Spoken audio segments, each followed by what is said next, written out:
Mat মেমোরিজের আজকের ৭৭তম এপিসোডে আমি জুয়েল আপনাকে স্বাগত জানাচ্ছি। আশা করি আপনি ভালো আছেন, সুস্থ আছেন। আজকের ঘটনাটা আমাদের জন্য কালেক্ট করলো আমার বন্ধু বিকাশ দাস। আর বিকাশ যার কাছ থেকে ঘটনাটা কালেক্ট করলো ওর নাম হচ্ছে মাসুদ হোসেন। ধন্যবাদ জানাচ্ছি বিকাশ আর মাসুদ ভাইকে আজকের ঘটনাটা আমাদের সাথে শেয়ার করার জন্য। চাইলে আপনিও শেয়ার করতে পারেন আপনার জীবনে ঘটে যাওয়া যে কোনো স্মরণীয় ঘটনা, আর তা পাঠান madmemories@gmail.com বা ফেসবুক পেজে। আর শুনুন নতুন নতুন ঘটনা প্রতি শুক্রবার ঠিক রাত ৯টায়। চ্যানেলটি যদি আপনার ভালো লাগে লাইক, কমেন্ট, শেয়ার আর সাবস্ক্রাইব করে পাশে থাকুন। তাহলে চলুন আজকের ঘটনায়। 1986-তে এসএসসি কমপ্লিট করার পর আর পড়ালেখা এগোয়নি। সদরে অনেক আগে থেকেই বাবার একটা দোকান ছিল। একদিকে বাবার বয়স হচ্ছে, অন্যদিকে দোকানটা নিয়ে আমার বেশ কিছু প্ল্যান আছে।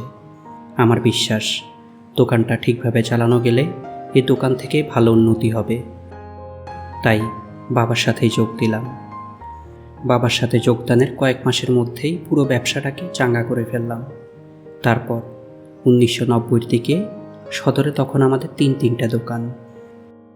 ঠিক সে বছরই অর্থাৎ 1990-এর শেষের দিকে বাবা মা নিজেদের পছন্দেই আমাকে বিয়ে করালেন। আমাদের পাশের গ্রামেরই বংশীয় সুন্দরী মেয়ে দেখে আমাদের বিয়েটা হলো খুব ধুমধামে। আর সেই বিয়ের রাতেই ঘুমানোর সময় শুরু হলো আমাদের বাড়িতে অস্বাভাবিক সব ঘটনা। সেই ঘটনাই শুনতে যাচ্ছেন আজ। আমাদের বাড়িটা ছিল একেবারে বিচ্ছিন্ন একটা জায়গায়, চারপাশে সব ফসলি জমি, আর আশেপাশের বাড়ি ঘরগুলো ছিল অনেক দূরে দূরে। সে রাতে সব কাজ শেষ করে নিজের রুমে ঢুকে বিছানায় বসা নতুন বউয়ের কাছে গিয়ে বসতেই হঠাৎ আমাদের ঘরের চালের উপর শুরু হলো তুমুল শব্দ। ভয়ে দুইজনেই ছিটকে উঠলাম। এমন সময় বাবার চিৎকারও শুনতে পেলাম। মনে হলো কেউ বা কারা যেন আমাদের টিনের চালের উপরে পাথর মারছে। আমি সাথে সাথেই এক দৌড়ে ঘরের বাইরে গিয়ে দেখলাম না তো কেউ নেই। এরই মধ্যে বাবা মাও বেরিয়ে আসলো। তারা সহ ঘরের চারপাশটা ঘুরে দেখলাম, কিন্তু না, কাউকে তো পেলামে না। এমনকি যে ঢিল ছোড়া হলো আমাদের টিনের চালে, সে ঢিল তো নিচে পড়বে, তারও কোনো আলামত পেলাম না। সব চেক করে আবারও রুমে ঢুকে বইয়ের বিছানায় বসতেই এবার আমাদের রুমের মাথার কাছে জানলার উপর বাইরে থেকে ভারী শক্ত একটা কিছু দিয়ে কেউ বা কারা যেন চরমভাবে পেটাতে লাগলো। আবারও বাবা মায়ের চিৎকার শুনতে পেলাম। হচ্ছেটা কি? আমি আবারও রুম থেকে বারান্দায় গিয়ে দেখলাম বাবা মাও সেখানে হাজির। কারো মুখে যেন কোনো কথা নেই। এবার যেন বাবা মা সবাই চিন্তিত হয়ে গেল আমার সাথে। সবাই আবারও ঘরের বাইরে গিয়ে চেক করে দেখলাম, না, কেউ নেই, কাউকেই পেলাম না। প্রথমবারের ব্যাপারটাকে তেমন গুরুত্ব না দিলেও এবারের ব্যাপারটা কিন্তু স্বাভাবিক মনে হচ্ছে না। কেমন যেন সবার মনে একটা ভয় রুকি দিল।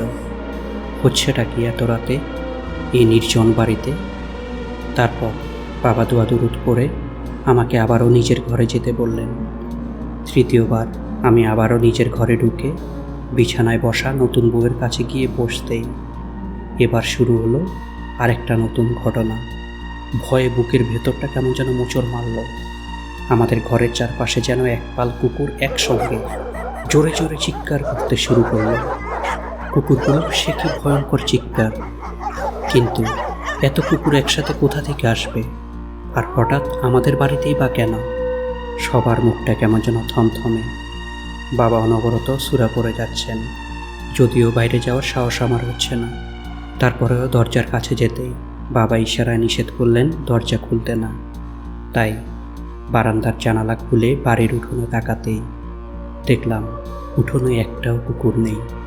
পুরো বাড়ি চুপচাপ, থমথমে। শুধু আমাদের নিঃশ্বাসেরই শব্দ শোনা যাচ্ছে। এসব কি হচ্ছে? আমার মাথায় কিছুই ঢুকছে না। এমন সময় বাবা সূরা পড়া থামিয়ে মাকে বললেন আজকে রাতটা নতুন বউয়ের কাছে গিয়ে থাকতে, আর আমাকে বললেন অন্য কোনো বিছানায় শুতে। যা করার কাল উনি করবেন। আগরটা কি আর করা, আমি গিয়ে অন্য রুমে শুলাম। মা শুলো নতুন বউয়ের সাথে, আর বাবা ঘরে থাকা হুজুরের পানি পুরো ঘরে ছিটিয়ে একসময় শুয়ে পড়লেন।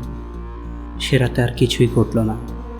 সকালে উঠে বাবা মসজিদে চলে যান নামাজ পড়তে, আর নামাজ শেষ করে মসজিদের হুজুরকে নিয়ে বাড়ি আসেন। বাবা হুজুরকে নিয়ে বারান্দায় বসলেন। এরই মধ্যে আমি আর মাও এসে হুজুরের পাশে বসলাম। তারপর হুজুর ঘরের দরজাটা আটকে দিতে বললেন, আর বলেই উনি সূরা পড়তে শুরু করলেন। হুজুর সূরা পড়ছেন এমন সময় আমার ঘর থেকে, অর্থাৎ যেখানে আমার নতুন বউ আছে, সেই রুম থেকে অদ্ভুত কর্কশ পুরুষালী একটা কণ্ঠ হুজুরকে অশ্রাব্য গালিগালাজ দিয়ে বাড়ি থেকে বের হয়ে যেতে বলল। আমি তো পুরো অবাক। আমার রুমে অন্য কোনো লোক কীভাবে ঢুকলো? লোকটাই বা কে? কেনই বা গালাগালি করছে? আমি যেই উঠে দেখতে যাব ঘরে লোকটাকে, সাথে সাথে হুজুর আমাকে ধরে ইঙ্গিতে ওনার পাশে বসে থাকতে বললেন। কিছুক্ষণ পর হুজুর সূরা পাঠ শেষ করে ঘরে থাকা বউকে বলল বারান্দায় বেরিয়ে আসতে। উনি একটু কথা বলে চলে যাবেন। আবারও শুরু হলো গালি, সেই কর্কশ কণ্ঠের পুরুষের গলা থেকে। গালি দিতে দিতে হুজুরকে বাড়ি থেকে বেরিয়ে যেতে বলছে। তারপরে হুজুর বেশ কয়েকবার শান্ত গলায় তাকে বোঝানোর পরেও যেহেতু বেরিয়ে আসছে না, এবার কিন্তু হুজুর হুমকি দিলেন, এবার যদি বেরিয়ে না আসে তাহলে উনি অ্যাকশানে যাবেন। এবার গালি দিতে দিতে রুম থেকে যে বেরিয়ে এলো, আমি তা দেখার জন্য মোটেও প্রস্তুত ছিলাম না। আমার নতুন বউ, রাগী মুখ, চুল আর পরনের শাড়ি পুরো এলোমেলো। হুজুরকে সেই পুরুষালী কণ্ঠে গালি দিতে দিতে জিজ্ঞেস করলো, কি বলবেন বলেন।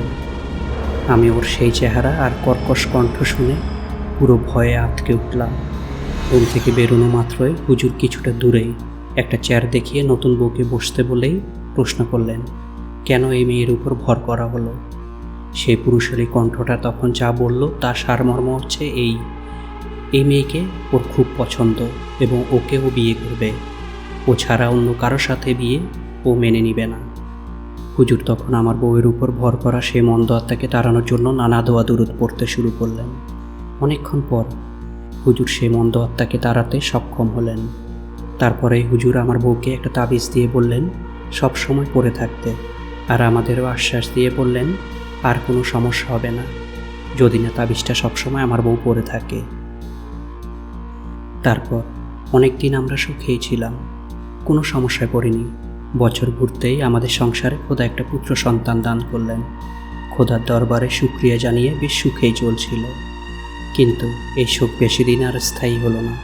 বলা যায় বিপদ যখন আসে তখন চারদিক থেকে আসে। ঘটনার দিন প্রথম ঘটনা হলো, বউ দুপুরবেলায় পুকুরে গোসল করতে গিয়ে তার হাত থেকে তাবিজটা হারিয়ে ফেলে, যা ওর বা পরিবারের কারোরই চোখে পড়েনি। দ্বিতীয় ঘটনা, প্রতিদিন রাত 7টা বা 7:30টার দিকে আমি আর বাবা দুইজনে বাড়ি ফিরলেও সেদিন আমার বাড়িতে ফিরতে একটু দেরি হলো। একটা জরুরি কাজে ফিরতে দেরি হবে বলে বাবাকে আগেই পাঠিয়ে দিলাম বাড়িতে। সে রাতে প্রায় রাত 9টার দিকে দোকানের সব কাজ শেষ করে রওনা হলাম বাড়ির দিকে। বাজার থেকে আমাদের বাড়ির দূরত্ব প্রায় 1 কিলোর মতো। মাটির রাস্তা, একেবারে সোজা। রাস্তার আশেপাশে কিছু বাড়িঘর থাকলেও বেশিরভাগই রাস্তার দুই পাশে ফসলি জমি। একে তো অমাবস্যার রাত, তার উপর সেই সময় আমাদের এলাকায় বিদ্যুৎ ছিল না। রাস্তাঘাট একেবারে ঘুটঘুটে অন্ধকার, ফাঁকা মাটির রাস্তা। আমি রাস্তায় আমার হাতে টর্চ লাইটের আলো ফেলে ফিরছি বাড়ির পথে।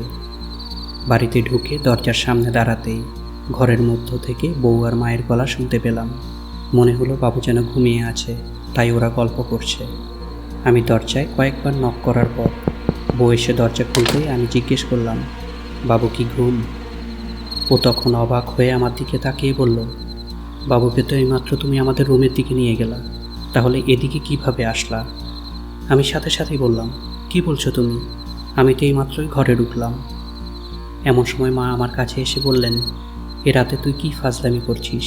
বাবু কই? আমার শরীরের লোমগুলো যেন সব কটা দাঁড়িয়ে গেল, কেমন যেন শীত শীত করতে লাগলো। কি বলছে ওরা? সাথে সাথে আমি মাকে বললাম, কি বলছো এসব? আমি তো এইমাত্রই ঘরে ঢুকলাম। ঘটনার আকস্মিকতায় সবাই হতবিহ্বল। সাথে সাথে মা আর বউ চিৎকার করে দৌড়ে গেল আমাদের শোবার ঘরে। আমি আর বাবা ওদের পিছু পিছু, কিন্তু ঘরে তো বাবু নেই। তখনই মা, বাবা আর বউ তিনজনে ঘরের পেছনের দিকে দৌড় দিল। আমিও গিয়ে দেখলাম পেছনের দরজাটা হা করে খোলা। সবাই জড়ো হলাম বাড়ির পেছনে। কি হচ্ছে ঘরে আর বাবু কই, আমি কিছুই বুঝতে পারছি না। ওদিকে বাবা, মা আর বউ পাগলের মতো পুরো বাড়ি তন্ন তন্ন করে ঘুরছে। মা আর বউয়ের কান্নায় পুরো বাড়ির বাতাস যেন ভারী হয়ে যাচ্ছে। এমন সময় বউ আমার জ্ঞান হারালো। মা তখন পাগলের মতো বউকে জড়িয়ে ধরে চিৎকার করে কাঁদছে। আমি তখনই বাবাকে একটু শান্ত করে জিজ্ঞেস করলাম, ঘটনাটা কি আমায় বলতে। বাবার চোখে চোখ রাখতেই বাবার চোখে দেখতে পেলাম একটা অজানা ভয়, আর বুকে কান্না চাপিয়ে উনি বলতে শুরু করলেন, আমি রাত 8টার দিকে ঘরে আসার পর থেকে বাচ্চাটা বেশ কাঁদছিল। কোনোভাবেই ওকে সামলাতে পারছিলাম না আমরা। কেন কাঁদছে, কোথায় ব্যথা পেল কিনা কিছুই বুঝতে পারছিলাম না। কোনোভাবেই শান্ত করা যাচ্ছিল না ওকে। এমন সময় এখন থেকে প্রায় 15 মিনিট আগে তুই যখন প্রথমবার ঘরে ঢুকে বাচ্চাটাকে কোলে নিলি, আর তোর কোলে যাওয়া মাত্রই বাচ্চাটা শান্ত হয়ে যায়। তুই ওকে নিয়ে তোদের রুমে ঢুকলি, কিন্তু এখন তো বলছিস তুই নেসনি। তাহলে তোর চেহারা নিয়ে কে ঢুকেছিল ঘরে? আর আমাদের বাচ্চাটাও বা কই? এ আমি কি শুনছি? আমি যেন নড়াচড়ে শক্তি হারালাম, মাথাটা ভন ভন করছে। তারপর বাড়ির প্রতিটা ইঞ্চি তন্ন তন্ন করে খুঁজেও সন্তানকে পেলাম না। এমন সময় মা এসে বাবাকে যা বললেন তা শুনে আমার পুরো শরীরটা কেঁপে উঠল। মা বাবাকে বললেন, বউয়ের হাতে তাবিজটা তো দেখতে পাচ্ছি না। কথাটা শুনেই বাবা সাথে সাথে বাড়ি থেকে দৌড়ে বেরিয়ে গেলেন, আর কিছুক্ষণের মধ্যেই সেই হুজুরকে বাড়িতে নিয়ে এলেন। হুজুর বাড়িতে এসে পুরো বাড়িটা একটা চক্কর দিয়ে বাড়ির মধ্যে গিয়ে বসলেন। তারপর উনি দোয়া দুরূদ পড়তে লাগলেন। বেশ কিছুক্ষণ পর উনি সবার দিকে তাকিয়ে বললেন, না, বাচ্চাটাকে আর বাঁচানো গেল না। তারপর উনি বললেন, যান, দরজার সামনে বাচ্চাটা আছে, নিয়ে আসেন। হুড়মুড় করে সবাই দৌড়ে গেলাম দরজার কাছে। দেখলাম আমার ছোট্ট বাবার নিষ্প্রাণ দেহটা দরজার সামনে মাটিতে পড়ে আছে। হুজুর তখন আমাদের সবার মাথায় হাত বুলিয়ে আমাদের শান্ত হতে বলে আমার বউয়ের হাতে আর একটা তাবিজ দিয়ে সবসময় পরে থাকতে বললেন। খোদা মানুষকে কষ্ট দেন, আবার কষ্টটা নিয়েও যান। প্রায় 2 বছর পর আমাদের ঘরে আবারও সন্তান এলো, আবারও পুত্র সন্তান। এবার সব ঠিকঠাক। আর বউয়ের হাতের তাবিজটা কিন্তু এখন সবসময় পড়ে আছে, আর আমরা সবাই সচেতন সেই তাবিজটার ব্যাপারে।